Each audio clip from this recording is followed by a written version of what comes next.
I'm in a band with over 50 members, and we just made our 5th record in 24 hours.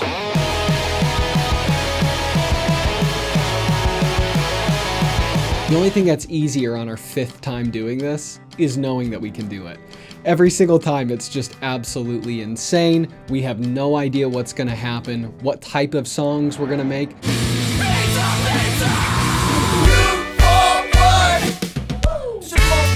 And I think we've got to stay.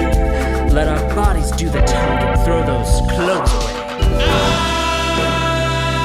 I've never been this scared. You know, I have an idea of who's gonna show up to it because I do send out a form. I make a roster of people who I think would be a good fit in the city that we're going to, and then send all those out. And usually we'll invite 20 to 30 people, and we'll get 15 to 20 who will end up being able to make it. I've known since the start that I've wanted to do an album in Salt Lake City.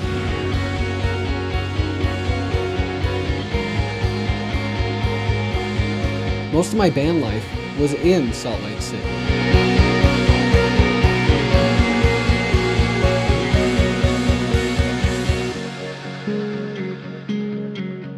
Most of my life in general, I spent living in Salt Lake City. It's such an underrated music scene. It would be awesome to get some of the people that I had played with previously and some of these newer bands. For this album in particular, we had 3 people from Austin fly out: Jason, Mike, and Paul. It's so cool to see this growing into something that people are actually flying out for. For this album, we did it in my basement apartment. It's tiny in here, but that's kind of what I wanted. We did it in this room, which is very small, and then just outside of here, the ceiling at some parts is only 6 feet tall, so we had some really tall guys in here, and they definitely felt crammed, but one of the things we put in the form is you gotta respect the cram. It's gonna get crazy in here. We had 15 members for this one, and a bunch of them were new. Some of them are people who just found us on TikTok and had reached out, and I really liked their vibe and thought they'd be an awesome addition to the albums. Volume 5 was written by myself, Dante, Paul, Hunter, Mike, Jason, Austin, Andy,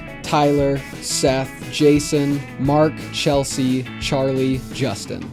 So here's the songs in order, and this is a rough idea of how we put them together. Lenscap Flash set.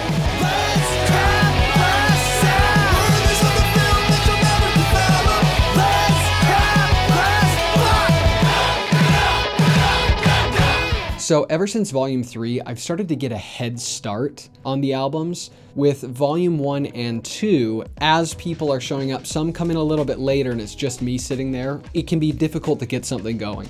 So what I'll do is I'll prep a very short instrumental that is ready for that morning, so the second that timer starts, we already know what we're working on.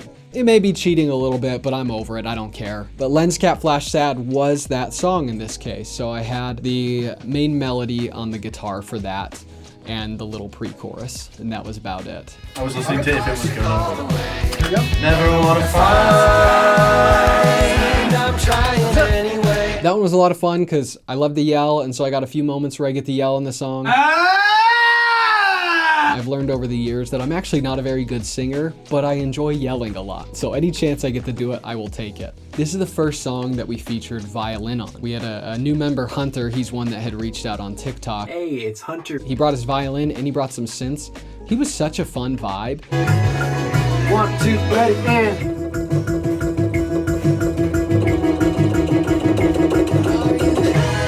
Yo, Seth, give me a pad on this one. 2, ready, and...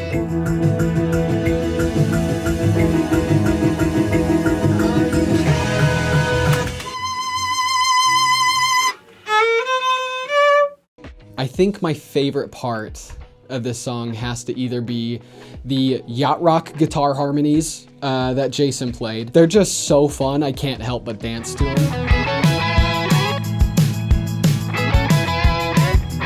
And I love the hits in the final chorus with the groups doing the da, da, da, da, da, da.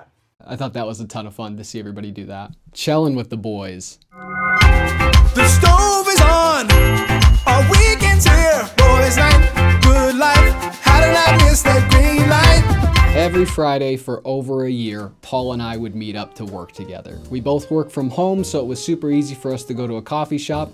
or meet at one of our places. One of our traditions became we can't finish the workday until we play a game of Chell. And Paul and I ended up playing hundreds of games. We had a few boys' nights where everybody came over. We got a bunch of crappy pizzas, a bunch of drinks. Paul made some meat for all of us to try, and we just played Chell the whole time. A lot of us are hockey fans, and I don't know what it is about musicians and hockey, but they kind of go together. Charlie's actually a hockey player, too. He's a big Pittsburgh Penguins fan, if you can't tell by the shirts he wears to every one of the sessions. A lot of those lyrics were him. The Dirty Dangles, Touch Grass, Bar Down, all of the references in there. That's such a fun song. The production is just plain Carly Rae Jepsen. We thought that that would be a blast to add in the little synth and that beating kick drum. I don't feel comfortable playing that perfect image, so I'm going to write it for you. Yes. Remember when I'm sorry, I'm so confused by this. You do all your parts first and then I'll respond. I think my favorite parts of this are the Tony Hawk's Pro Skater sound, the special sound. Somehow Tony Hawk is there. And Jason sang this song, and in the end, there's a line that's, I've got Sidney Crosby, and he just scored a hattie. Me and Mike were listening to this. I know he said Sidney Crosby, but we soloed the vocals, and all I can hear is Sidmond Crosby. I played both tracks that he took, and all I hear is Sidmond Crosby. I got Sidney Crosby. I got Sidney Crosby. Which is way funnier. And now Sidmond Crosby will be my creative character in Chell every single time. Mike, stop fucking singing. Tiny Hope. Don't leave me now. This is a special song, though. A lot of these lyrics were written by Paul. And it's more of our kind of emo pop punk sounding song. I think it's a little bit Motion City soundtrack adjacent. Did somebody say you need a tap on it? We don't need a shot. We got you.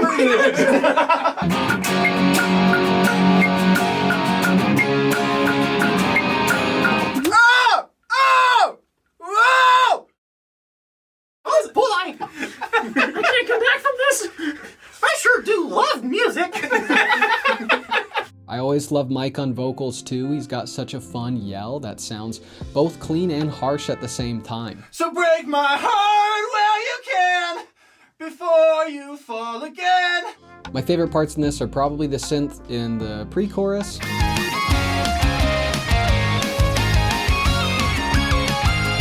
And the chorus melody.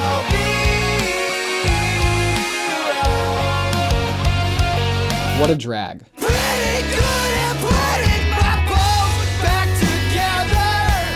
Is my hat funny? I've now made it I don't want to say a requirement, but I heavily suggest that we should make a Midwest emo song on every album. We've tended to resonate a little bit more with Midwest emo fans. Maybe that's because most of us are Midwest emo fans anyway. It's the first song that we had done on our day 2 session. We do 2 12-hour days. And I woke up with a line in my head. I caught the dog drinking gin in the garden. He said he's always been this rad. I think that's the coolest line I've ever written in my life, and I don't think I'll ever do anything better. Classic, really, really cool band group vocals. Something! We do it on basically every album, if not every song, honestly. And the groups in this were especially great because of 2 things. One, Dante's voice is incredible. Hey, my name's Dante. This is our first time hearing Dante sing, and I asked, hey, can anybody hit the higher octave on this? And Dante goes, yeah, I can do that. And he just nailed it. It sounds awesome. You drag me down! And then the other part, there's just a slight little part, but you can hear this little sound, it's a little dissonant. It's Austin's kid playing in the background, and you can just barely hear it picked up. Okay, so I'm just realizing I forgot to put this in here, but that same morning, Austin and Paul had let me know that Austin's son had written some lyrics that he really wanted to put on a song that day. And the lyrics were, "You drag me down." And that ended up becoming the massive pre-chorus with all the group vocals. Super special moment. Really glad we got that in there. It was another special one because Austin and I got to scream the song together, which we don't get to do too often, and so that was an absolute blast. Lyrically, this was a fun one too. A lot of it was put together. Charlie, Hunter, Paul, Andy. I'm sure I'm forgetting a lot, but a lot of people were in on the lyrics for this one. Retro Betty. Retro Betty, my techno lady. Retro Betty, oh yeah. Hands down, this is probably my favorite Really, Really Cool Band song. When Jason and Paul were here, we went out to breakfast the morning that they arrived. And as we're driving there, we drove past this store in Salt Lake City called Retro Betty. And Jason's like, what is Retro Betty? And I was like, it's like a vintage shop. He's like, we have to make a song called Retro Betty. They kind of had a couple ideas of what they could do, but I never would have guessed it would end up being about a robot wife that cheats on you. Electric blue eyes, her titanium thighs, her circuits have been fried. Retro Betty, my robot wife. Retro Betty, my techno baby. Retro Betty, oh yeah. Retro Betty. That song's awesome. The lyrics are hilarious. The instrumentation's awesome.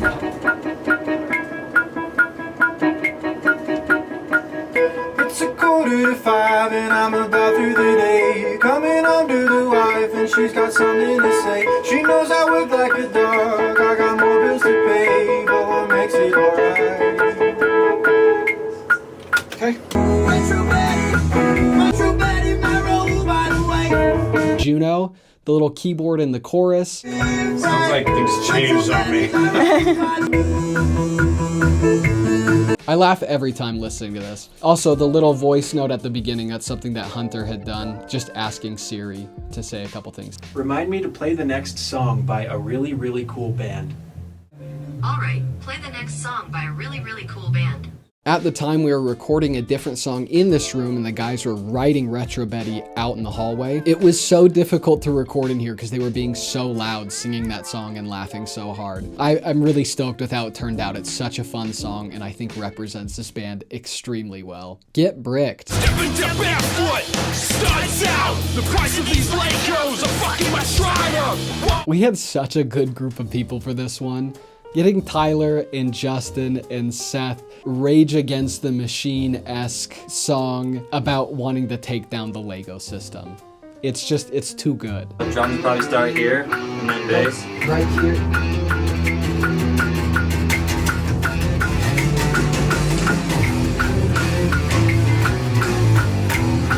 Base plates melting! Nothing can fit! It's time to make a fist and deconstruct this shit! That was clean. That was so clean. Did you?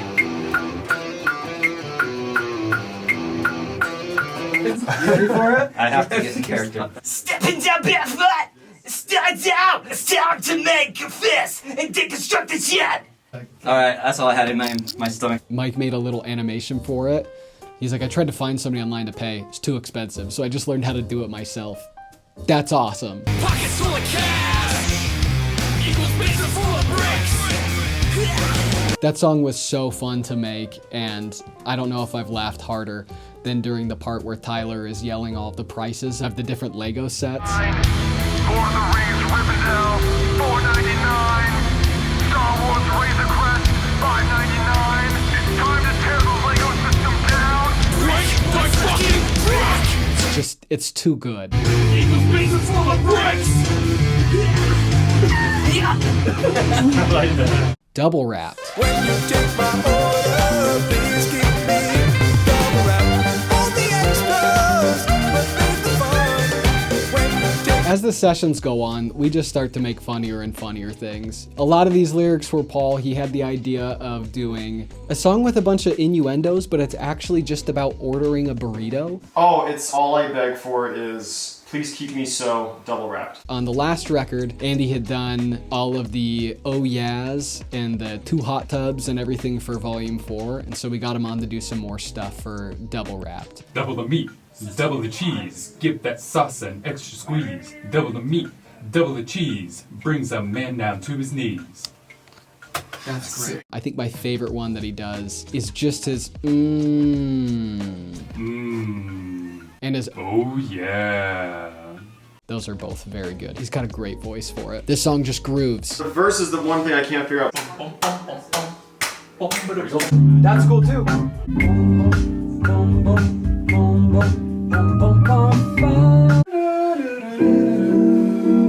good. Do that Elton John thing. Yeah.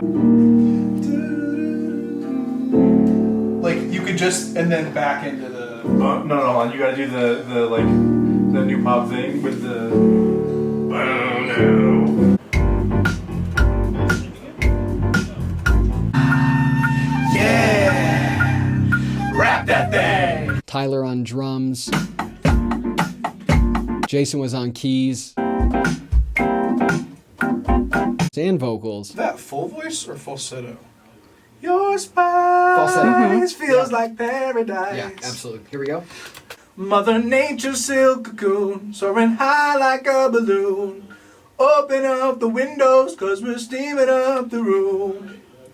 Your spice feels like paradise. And the sax. The sax.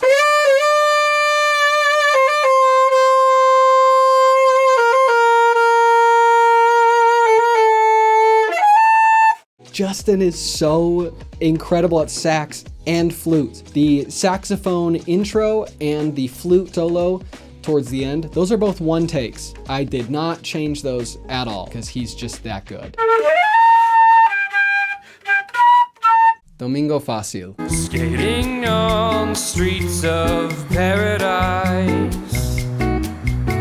This time around, I really wanted to do 11 songs. For the past couple of records, we've done 10, and I thought it would be awesome if we could push ourselves and get one more in there. So within 1 hour, a few of the guys came up with this song, and it's just this little acoustic song that's strolling through the park and you hear a radio on. And we kept telling Austin, sing like you're a really fancy hotel manager. No distractions when my wheels are on the ground. And he did great. When Jason jumped on the mic, I had no idea he'd be singing in Spanish. You get one take. Here we go. Yo no encontré mi amor, pero soy feliz. Me amaría si fuera una lombriz. I know you're doing Spanish. That's great. That's so good. This is what's playing on the radio as he's roller skating by. And so I lost it after. I loved it. And then he explained to me what the actual lyrics were, and then I lost it even more. It has to still be like happy though. It's like, okay, I didn't find my love, but I still feel happy, which is feliz, which is a hard word to rhyme with. So I looked up what they were, and it was like, okay, I can say suitcase, unhappy, or word. And I was like, what if I say, would you love me? Would you still love me if I was a worm? Me amaría si fuera una lombriz. Just a great 1 minute ride. Swoof.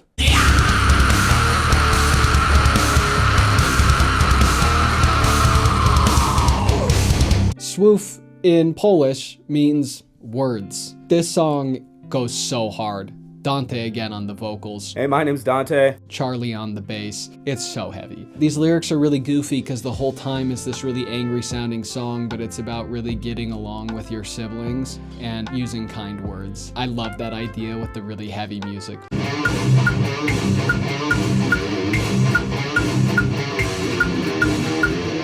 One, two, 1, 2. Yeah, just do all of this so easily, you know? The tempo change at the end is great. The giant anvil sound that you're hearing is just somebody's water bottle. We just tinked it in the mic and then just pitch shift that. With the keys in there too, it made it sound kind of like a Final Fantasy intro if you took out the scream, and it just felt like Sephiroth was entering the room every time. It was great. Sierra Kilo Yankee. Reaching beyond Alpha Bravo, mercilessly calm like a wild. Winning days of low visibility, check into a flight game serenity. The funnest thing about this song is 2 people who were on this record are actual pilots. One of them is a commercial airline pilot, so that was an actual call out at the beginning, and not the beginning one is just a joke. Ladies and gentlemen, welcome to paradise, where the weather's always warm and the bear's always cold. The end, though, he did real call-outs of what he would do when he's on flights. A lot of the lyrics obviously written by the pilots, but they're just so funny. So you're joining the Mile High Club for the second time. Very following lines, yell flying solo. Yeah. So what does this turn into? This is the second It's time just I've full checked yacht off rock an at airplane. the end of it, and it's like fading out. We're gonna have I'm gonna fly,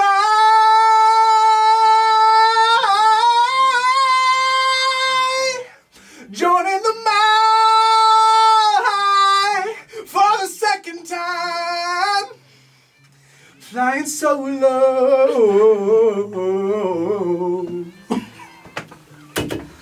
yeah.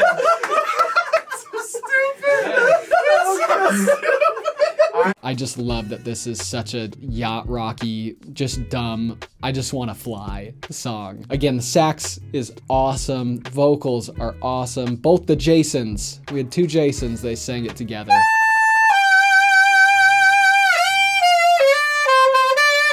And then the end part with Charlie, Jason, and Jason all just yelling things was just so much fun. Love the violin on this. I think that violin really just elevates the song.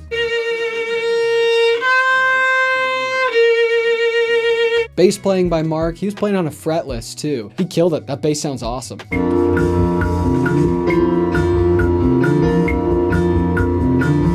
Hags. Never had a great summer that was written about.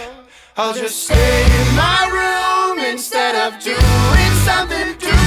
I think that we made this song third, if I'm remembering correctly. The second we made it, I knew it was gonna be the closer for the album. It has a nostalgic feel to it. It's bittersweet, it hits hard in the end. The vocals between Mike and Chelsey just sound so good together. I've made a few, but they always bring me down. I really love the emotion of this one, and I think it was just the perfect ending to Volume 5. The crunch time is just, it was hilarious. At one point, it was me and another guy named Mike just sitting in the kitchen. He had his guitar. I had like a dollar store toy melodica, and we were trying to come up with the next song on the album while everyone else was in the room recording the previous song because we had to keep the process going. I don't like the D minor. And I never learned to swim. Oh, I love that. And we're sitting there stuffing our faces with the chips and salsa, just trying to scrounge up as much snacks as we can. But I have to say, from the crunch time to the music, to the recording, to the writing, to the people in general, everything down to even our little dog Remo running around, listening to the music, barking when he can, and contributing to the music when he can. I'd have to say that the experience is just plain and simply really, really cool. Can't wait to do this in more cities with more incredible musicians. If you're interested at all in being a part of our 24-hour records, let me know what city you're in. Enjoy the music. It's on all platforms, and let us know what your favorite is. We'd love to know.